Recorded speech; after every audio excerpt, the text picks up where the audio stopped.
Rritja e çmimeve të karburanteve në Vlorë po kthehet në një shqetësim serioz për qytetarët.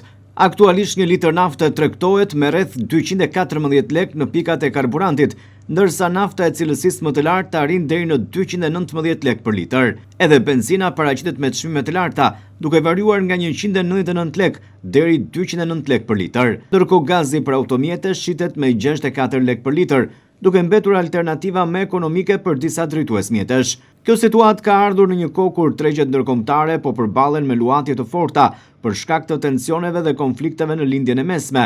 Megjithatë, shumë qytetarë të Vlorës besojnë se rritja e çmimeve nuk lidhet vetëm me faktorët e jashtëm, por edhe me abuzime të mundshme nga tregtarët vendas. Sipas tyre, mungesa e kontrollit dhe monitorimit të rrept nga institucionet përkatëse ka krijuar hapësira për rritje të pajustifikuara të çmimeve. Efektet e kësaj rritje nuk ndihen vetëm në sektorin e transportit.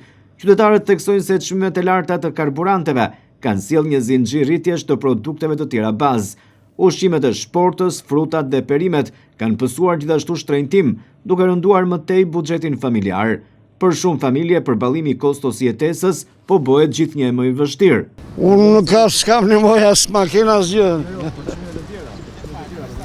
Po shmendët aty janë do vende, do vine.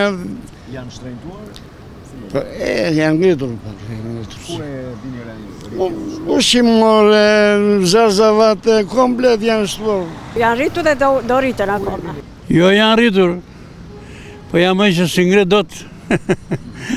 As gomari ato, jo t'i kinom ne. Po ku e shikoni rritjen më shumë?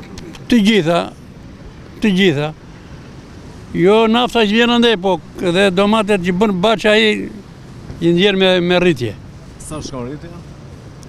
Po gjysmë për gjysmë të njeshi. Në qofse me 5.000 lekë blije pak gjëna që s'blen asgjë. Frika për një përkeqësim të mëtejshëm të situatës është e pranishme.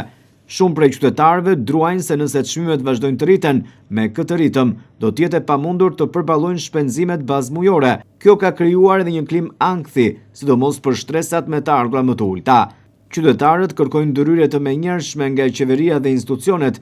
Sipas tyre është e domosdoshme të vendosen mekanizma më të forta monitorimi për të kontrolluar tregun e karburanteve dhe për të parandaluar abuzimet.